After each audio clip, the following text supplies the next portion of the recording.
Assalamualaikum warahmatullahi wabarakatuh. Hari ini saya akan mengajar mata pelajaran Pendidikan Pancasila dan Kewarganegaraan untuk kelas 10. Materi yang saya ambil berdasarkan buku teks kurikulum 2013 edisi revisi 2017.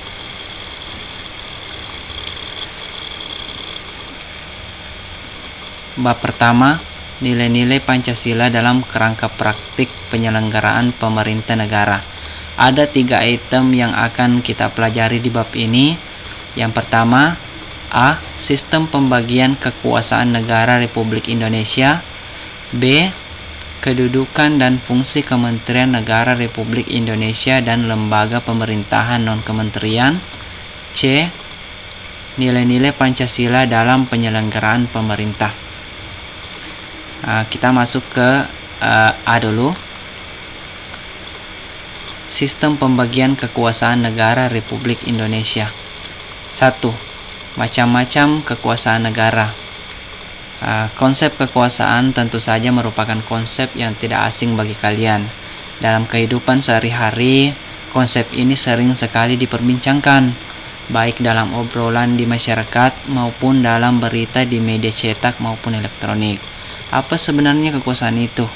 Secara sederhana, kekuasaan dapat diartikan sebagai kemampuan seseorang untuk mempengaruhi orang lain supaya melakukan tindakan-tindakan yang dikehendaki atau diperintahkannya. Sebagai contoh, ketika kalian sedang menonton televisi, tiba-tiba orang tua kalian menyuruh untuk belajar. Kemudian kalian mematikan televisi tersebut dan masuk ke kamar atau ruang belajar untuk membaca atau menyelesaikan tugas sekolah. Contoh lain dalam kehidupan di sekolah, kalian datang ke sekolah tidak boleh terlambat. Apabila terlambat, tentu saja kalian akan mendapatkan teguran dari guru. Di masyarakat ada ketentuan bahwa setiap tamu yang tinggal di wilayah itu lebih dari 24 jam wajib lapor kepada ketua RT RW. Artinya, setiap tamu yang datang dan tinggal lebih dari 24 jam harus lapor kepada yang berwenang. Nah, contoh-contoh tersebut menggambarkan perwujudan dari kekuasaan yang dimiliki oleh seseorang atau lembaga. Apakah negara juga mempunyai kekuasaan negara? Tentu saja negara mempunyai kekuasaan, karena pada dasarnya negara merupakan organisasi kekuasaan. Dengan kata lain, bahwa negara memiliki banyak sekali kekuasaan. Kekuasaan negara merupakan kewenangan negara untuk mengatur seluruh rakyatnya, untuk mencapai keadilan dan kemakmuran serta keteraturan. Menurut John Locke, sebagaimana dikutip oleh Rianto, bahwa kekuasaan negara itu dapat dibagi menjadi 3 macam, yakni sebagai berikut. Yang pertama, kekuasaan legislatif, yaitu kekuasaan untuk membuat atau membentuk undang-undang. B. Kekuasaan eksekutif, yaitu kekuasaan untuk melaksanakan undang-undang, termasuk untuk mengadili setiap pelanggaran terhadap undang-undang. C. Kekuasaan federatif, yaitu kekuasaan untuk melaksanakan hubungan luar negeri. Selain John Locke, ada tokoh lain yang berpendapat tentang kekuasaan negara, yaitu Montesquieu, sebagaimana dikutip oleh Rianto. A. Kekuasaan legislatif, yaitu kekuasaan untuk membuat atau membentuk undang-undang. B. Kekuasaan eksekutif, yaitu kekuasaan untuk melaksanakan undang-undang. C. Kekuasaan yudikatif, yaitu kekuasaan untuk mempertahankan undang-undang, termasuk kekuasaan untuk mengadili setiap pelanggaran terhadap undang-undang. Pendapat yang dikemukakan oleh Montesquieu merupakan penyempurnaan dari pendapat John Locke. Kekuasaan federatif oleh Montesquieu dimasukkan ke dalam kekuasaan eksekutif. Fungsi mengadili dijadikan kekuasaan yang berdiri sendiri. Ketiga kekuasaan tersebut dilaksanakan oleh lembaga-lembaga yang berbeda yang sifatnya terpisah. Teori Montesquieu ini dinamakan trias politika.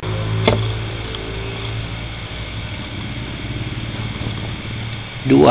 konsep pembagian kekuasaan Indonesia. Dalam sebuah praktik ketatanegaraan, tidak jarang terjadi pemusatan kekuasaan pada satu orang saja. Terjadi pengelolaan sistem pemerintahan dilakukan secara absolut atau otoriter. Untuk menghindari hal tersebut, perlu ada pemisahan atau pembagian kekuasaan agar terjadi kontrol dan keseimbangan di antara lembaga pemegang kekuasaan. Yang ditakutkan adalah pemerintahan dalam sebuah negara menjadi absolut atau otoriter, yang artinya hanya satu orang yang menentukan segala yang terjadi di negara itu, sehingga akan terjadi pemberontakan atau hal-hal yang tidak diinginkan dalam sebuah negara. Sehingga dengan kata lain, kekuasaan legislatif, eksekutif maupun yudikatif tidak dipegang oleh satu orang saja. Itu yang ditakutkan, tidak boleh hanya satu yang memegang hal tersebut. Apa sebenarnya konsep pemisahan dan pembagian kekuasaan itu?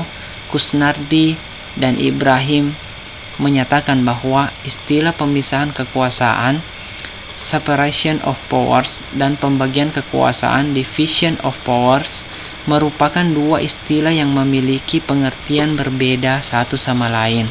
Pemisahan kekuasaan berarti kekuasaan negara itu terpisah-pisah dalam beberapa bagian, baik mengenai organ maupun fungsinya.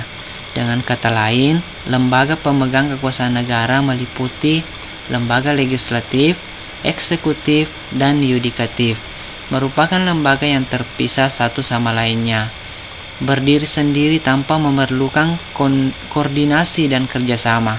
Setiap lembaga menjalankan fungsinya masing-masing. Contoh negara yang menganut mekanisme pemisahan kekuasaan adalah Amerika Serikat. Berbeda dengan mekanisme pemisahan kekuasaan di dalam mekanisme pembagian kekuasaan, kekuasaan negara itu memang dibagi-bagi dalam beberapa bagian, legislatif, eksekutif, dan yudikatif, tetapi tidak dipisahkan. Hal ini membawa konsekuensi bahwa di antara bagian-bagian itu dimungkinkan ada koordinasi atau kerjasama.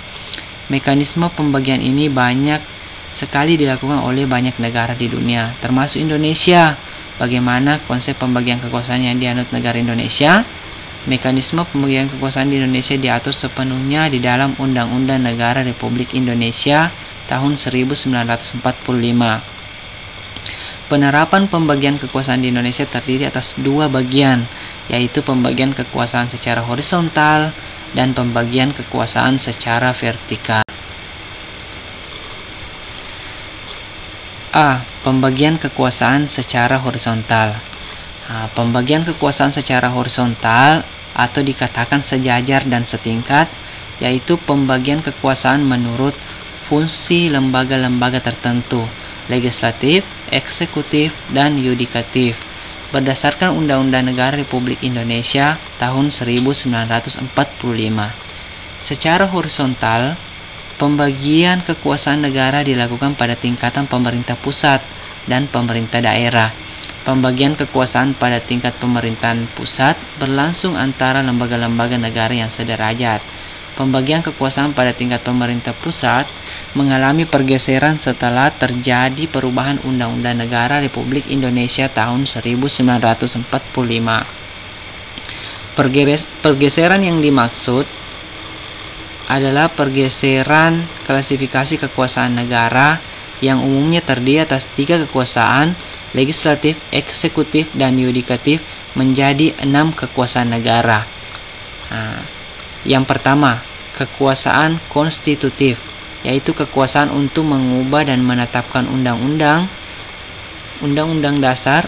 Kekuasaan ini dijalankan oleh Majelis Permusyawaratan Rakyat atau dikatakan MPR, sebagaimana ditegaskan dalam pasal 3 ayat 1 Undang-Undang Negara Republik Indonesia tahun 1945 yang menyatakan bahwa Majelis Permusyawaratan Rakyat berwenang mengubah dan menetapkan undang-undang dasar.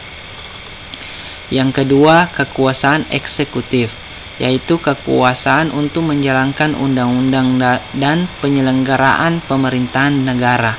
Kekuasaan ini dipegang oleh Presiden, sebagaimana ditegaskan dalam pasal 4 ayat 1 Undang-Undang Dasar Negara Republik Indonesia tahun 1945 yang menyatakan bahwa Presiden Republik Indonesia memegang kekuasaan pemerintahan menurut Undang-Undang Dasar. 3. Kekuasaan legislatif, yaitu kekuasaan untuk membentuk undang-undang. Kekuasaan ini dipegang oleh Dewan Perwakilan Rakyat atau DPR, sebagaimana ditegaskan dalam pasal 20 ayat 1 Undang-Undang Dasar Negara Republik Indonesia tahun 1945 yang menyatakan bahwa Dewan Perwakilan Rakyat memegang kekuasaan membentuk undang-undang. Yang keempat, kekuasaan yudikatif atau disebut kekuasaan kehakiman, yaitu kekuasaan untuk menyelenggarakan peradilan guna menegakkan hukum dan keadilan. Kekuasaan ini dipegang oleh Mahkamah Agung dan Mahkamah Konstitusi, sebagaimana ditegaskan dalam pasal 24 ayat 2 Undang-Undang Dasar Negara Republik Indonesia tahun 1945 yang menyatakan bahwa kekuasaan kehakiman dilakukan oleh sebuah Mahkamah Agung dan badan peradilan yang berada di bawahnya dalam lingkungan peradilan umum, lingkungan peradilan agama, lingkungan peradilan militer, lingkungan peradilan tata usaha negara, dan oleh sebuah Mahkamah Konstitusi. Yang kelima, kekuasaan eksaminatif atau inspektif, yaitu kekuasaan yang berhubungan dengan penyelenggaraan pemeriksaan atas pengelolaan dan tanggung jawab tentang keuangan negara. Kekuasaan ini dijalankan oleh Badan Pemeriksa Keuangan. Yang keenam, kekuasaan moneter, yaitu kekuasaan untuk menetapkan dan melaksanakan kebijakan moneter, mengatur dan menjaga kelancaran sistem pembayaran, serta memelihara kestabilan nilai rupiah. Kekuasaan ini dijalankan oleh Bank Indonesia.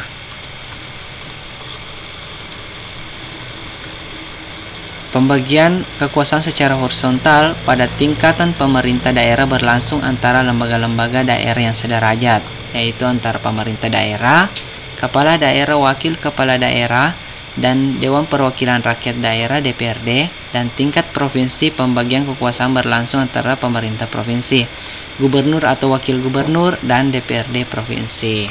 Sedangkan pada tingkat kabupaten kota, pembagian kekuasaan berlangsung antara pemerintah kabupaten atau kota, bupati atau wakil bupati atau wali kota atau wakil wali kota, dan DPRD kabupaten kota. B.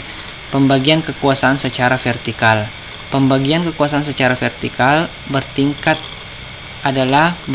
dan berjenjang, merupakan pembagian kekuasaan berdasarkan tingkatannya, yaitu pembagian kekuasaan antara beberapa tingkatan pemerintah.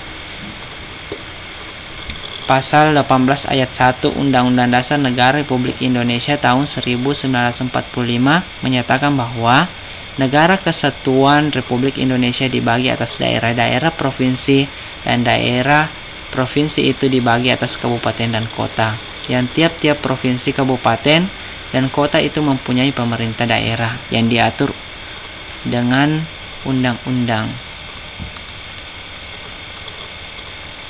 Pembagian kekuasaan secara vertikal muncul sebagai konsekuensi dari diterapkan asas desentralisasi di Negara Kesatuan Republik Indonesia. Ini adalah bagan atau tabel pembagian kekuasaan secara horizontal dalam pemerintahan pusat. Yang paling atas adalah kekuasaan negara yang dianut oleh negara Indonesia adalah Undang-Undang Dasar 1945, di mana pembagian kekuasaan tadi di Indonesia terbagi menjadi 6. Yang pertama, konstitutif, yang dijalankan oleh Majelis Permusyawaratan Rakyat atau MPR. Kekuasaannya adalah untuk mengubah dan menetapkan undang-undang. Yang kedua, eksekutif. yang dia jalankan oleh presiden. Kekuasaannya untuk mengesahkan undang-undang dan melaksanakan pemerintahan negara. Kemudian yang ketiga adalah legislatif, yang menjalankan adalah Dewan Perwakilan Rakyat atau DPR dengan kekuasaan untuk membentuk undang-undang. Kemudian yang keempat adalah yudikatif, yang menjalankan adalah Mahkamah Agung atau Mahkamah Konstitusi, di mana kekuasaannya untuk menyelenggarakan peradilan guna menegakkan hukum.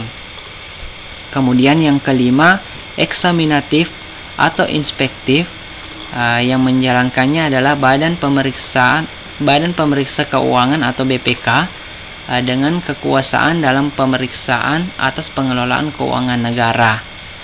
Kemudian yang terakhir adalah moneter, yang menjalankan adalah Bank Indonesia.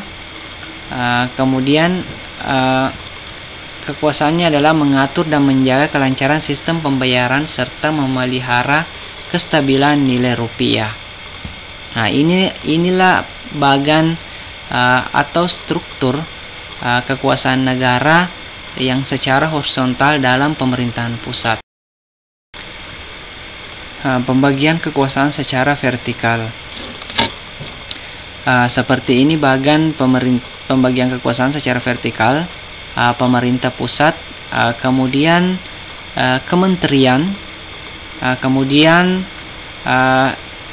di bawah kementerian ada pemerintah provinsi atau kota, yang melaksanakan adalah gubernur dan DPRD provinsi yang dipilih oleh rakyat.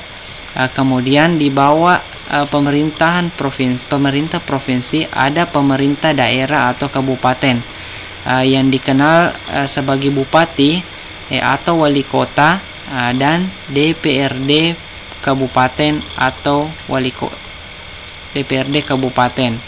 Jadi ada bupati dan DPRD kabupaten. Kemudian di bawah pemerintahan daerah atau kabupaten ada pemerintahan kecamatan, pemerintah kecamatan yang dilaksanakan oleh camat. Kemudian di bawah camat, pemerintah kecamatan, ada pemerintah lurah atau desa, yang menjalankan adalah lurah atau kepala desa. Ini adalah pembagian kekuasaan secara vertikal. Kemudian di Mahkamah Agung juga ada pembagian kekuasaan yang secara vertikal, di mana ada peradilan tinggi, pengadilan yang mengadili pada tingkat pusat atau tingkat provinsi. Kemudian ada pengadilan negeri yang berada di bawah peradilan tinggi, yang pengadilan yang mengadili pada tingkat daerah atau tingkat kabupaten. Kemudian ini adalah bagan kekuasaan kehakiman, struktur bagannya, di mana ada kekuasaan kehakiman di Indonesia, yang dimana di bawahnya ada 3, Mahkamah Agung, Mahkamah Konstitusi, dan Komisi Yudisial. Kemudian di bawahnya ada peradilan umum, di bawah peradilan umum ada pengadilan tinggi dan pengadilan negeri. Yang sejajar dengan ini adalah setingkat berada di peradilan agama, peradilan militer, dan peradilan tata usaha. Kemudian pengadilan tinggi agama, pengadilan militer utama, pengadilan tinggi tata usaha negara. Kemudian pengadilan militer pertempuran, pengadilan militer tinggi, pengadilan militer, dan pengadilan tata usaha. Ini adalah bagan di mana saling berkaitan dan mempunyai tingkatan. Kemudian B, kedudukan dan fungsi Kementerian Negara Republik Indonesia dan lembaga pemerintah non-kementerian. 1. Tugas Kementerian Negara Republik Indonesia. Dari uraian sebelumnya kalian tentu sudah memahami bahwa sistem pemerintah yang dianut oleh negara kita adalah sistem pemerintahan presidensial. Dalam sistem pemerintahan presidensial, kedudukan presiden sangat kuat karena ia merupakan kepala negara sekaligus sebagai kepala pemerintahan. Dengan demikian, seorang presiden mempunyai kewenangan yang sangat banyak. Tugas presiden yang sangat banyak ini tidak mungkin dikerjakan sendiri. Oleh karena itu, presiden memerlukan orang lain untuk membantunya. Dalam melaksanakan tugas, Presiden Republik Indonesia dibantu oleh seorang wakil presiden yang dipilih bersama dengan melalui pemilihan umum, serta membentuk beberapa kementerian negara yang dipimpin oleh menteri-menteri negara. Menteri-menteri negara ini dipilih dan diangkat serta diberhentikan oleh presiden sesuai dengan kewenangannya. Jadi yang mengangkat menteri adalah presiden secara langsung tanpa melakukan pemilihan yang dilaksanakan dalam pemilu. Kemudian keberadaan Kementerian Negara Republik Indonesia diatur secara tegas dalam pasal 17 Undang-Undang Dasar Negara Republik Indonesia tahun 1945 yang menyatakan 1. Presiden dibantu oleh menteri-menteri negara. 2. Menteri-menteri itu diangkat dan diberhentikan oleh presiden. 3. Setiap menteri membidangi urusan tertentu dalam pemerintahan. 4. Membentuk pembentukan, pengubahan, dan pembubaran kementerian negara diatur dalam undang-undang. Selain diatur oleh Undang-Undang Negara Republik Indonesia tahun 1945,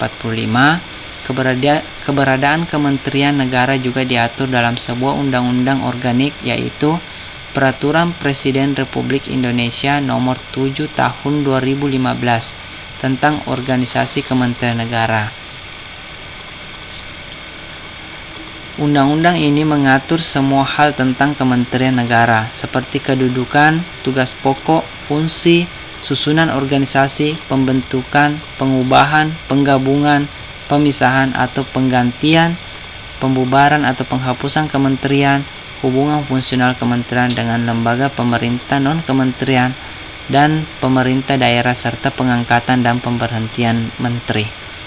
Kementerian Negara Republik Indonesia mempunyai tugas menyelenggarakan urusan tertentu dalam pemerintahan di bawahnya dan bertanggung jawab kepada presiden dalam menyelenggarakan pemerintahan negara. A. Penyelenggara perumusan, penetapan, dan pelaksanaan kebijakan di bidangnya, pengelolaan barang milik kekayaan negara yang menjadi tanggung jawabnya, pengawasan atas pelaksanaan tugas di bidang dan pelaksanaan kegiatan teknis dari pusat sampai ke daerah. B. Perumusan, penetapan, pelaksanaan kebijakan di bidangnya, pengelolaan barang milik kekayaan negara, dan lain-lain.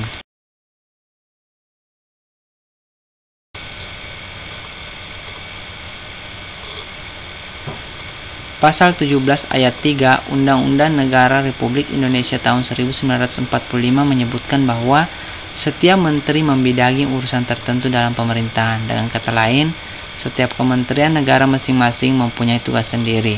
Adapun urusan pemerintah yang menjadi tanggung jawab kementerian negara adalah sebagai berikut. A. Urusan pemerintahan yang nomenklatur kementeriannya secara tegas disebutkan dalam Undang-Undang Negara Republik Indonesia tahun 1945 meliputi urusan luar negeri, dalam negeri, dan pertahanan. Urusan pemerintahan yang ruang lingkupnya disebut dalam Undang-Undang Negara Republik Indonesia tahun 1945 meliputi urusan agama, hukum, keuangan, keamanan, hak asasi manusia, pendidikan, kebudayaan, kesehatan, sosial, ketenagakerjaan, industri, perdagangan, pertambangan, energi, pekerjaan umum, transmigrasi, dan lain-lain.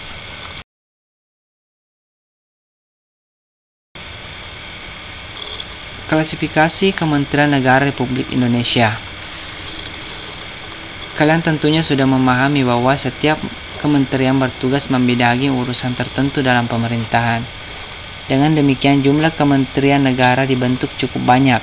Hal ini dikarenakan urusan pemerintahan pun jumlahnya sangat banyak dan beragam. Pasal 15 Undang-Undang Republik Indonesia Nomor 39 Tahun 2008 tentang Kementerian Negara secara tegas menyatakan bahwa jumlah maksimal kementerian negara yang dapat dibentuk adalah 34 kementerian negara.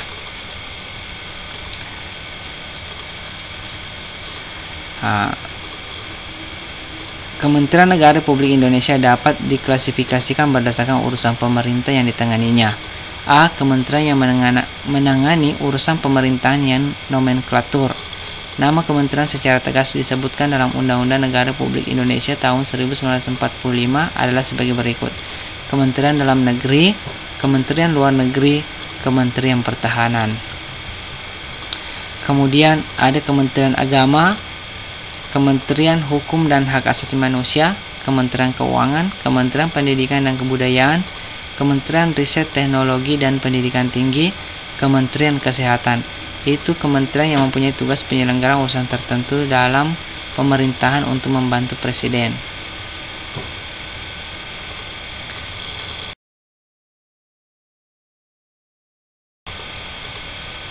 Di sini ada Kementerian Sosial, 8 Kementerian Ketenagakerjaan, Kementerian Perindustrian, Kementerian Perdagangan, Kementerian Energi dan Sumber Daya Mineral, Kementerian Pekerjaan Umum dan Perumahan Rakyat, Kementerian Perhubungan, Kementerian Komunikasi dan Informasi, Kementerian Pertanian, Kementerian Lingkungan Hidup dan Kehutanan, Kementerian Kelautan dan Perikanan, Kementerian Desa, Pembangunan Daerah Tertinggal dan Transmigrasi, Kementerian Agraria dan Tata Ruang.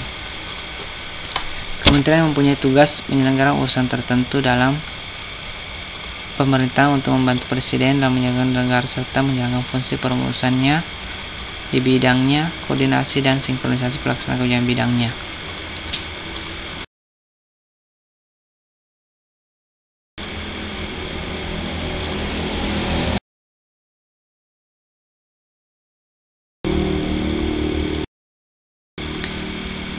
Yang ketiga, lembaga pemerintah non-kementerian. Selain memiliki kementerian negara, Republik Indonesia juga memiliki lembaga pemerintah non-kementerian atau disingkat LPNK, yang dahulu namanya Lembaga Pemerintah Non-Departemen. Lembaga pemerintah non-kementerian merupakan lembaga negara yang dibentuk untuk membantu presiden dalam melaksanakan tugas pemerintahan tertentu. Lembaga pemerintah non-kementerian berada di bawah presiden dan bertanggung jawab langsung kepada presiden melalui menteri atau pejabat setingkat menteri yang terkait. Gambar ini menunjukkan gambar Badan Narkotika Nasional atau BNN, merupakan salah satu lembaga negara non-kementerian yang tugasnya di bidang pencegahan, pemberantasan, penyalahgunaan, dan peredaran gelap psikotropika, prekursor, dan bahan adiktif lainnya. Ini adalah lembaga-lembaga non-kementerian yang ada di Indonesia. Ada banyak. Ada 31 yang tercatat di sini. Kalian bisa catat juga. Kemudian C, nilai-nilai Pancasila dalam penyelenggaraan pemerintah. Sistem nilai dalam Pancasila. Yang pertama, sistem nilai dalam Pancasila. Sistem secara sederhana dapat diartikan sebagai suatu rangkaian yang saling berkaitan antara nilai yang satu dan nilai yang lain. Jika kita berbicara tentang sistem nilai, berarti ada beberapa nilai yang menjadi satu dan bersama-sama menuju pada suatu tujuan tertentu. Sistem nilai adalah konsep atau gagasan yang menyeluruh mengenai sesuatu hidup dalam pikiran seseorang atau sebagian besar anggota masyarakat tentang apa yang dipandang baik. Implementasi Pancasila. Pancasila termuat dalam pembukaan Undang-Undang 1945, merupakan landasan bangsa Indonesia. Yang ketiga, nilai-nilai Pancasila dalam penyelenggaraan pemerintah negara. Pengkajian Pancasila secara filosofis dimaksudkan untuk mencapai hakikat atau makna terdalam dari Pancasila. Berdasarkan analisis makna nilai-nilai Pancasila, diharapkan akan diperoleh makna yang akurat dan mempunyai nilai filosofis. Dengan demikian, penyelenggaraan negara harus berdasarkan pada nilai-nilai Pancasila yang terdapat dalam pembukaan Undang-Undang Negara Republik Indonesia tahun 1945 sebagai berikut. Yang pertama, nilai sila ketuhanan yang Maha Esa. Di sini ada 6 item, silahkan tulis. Kemudian nilai sila kemanusiaan yang adil dan beradab.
tugas mandiri 11 di halaman 4, tugas kelompok 11 di halaman 9, tugas mandiri 12 di halaman 14, tugas mandiri 13 di halaman 18, tugas kelompok 12 di halaman 21, refleksi di halaman 27, penilaian diri di halaman 29, tugas berita bacaan di halaman 32, uji kompetensi di halaman 34. Jadi silahkan kerja di waktu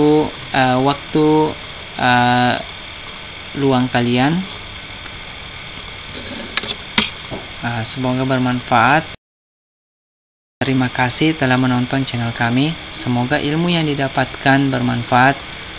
Sebelum meninggalkan channel ini, silakan like, share, comment, and subscribe agar kami selalu update dan mengupload video-video pembelajaran lainnya.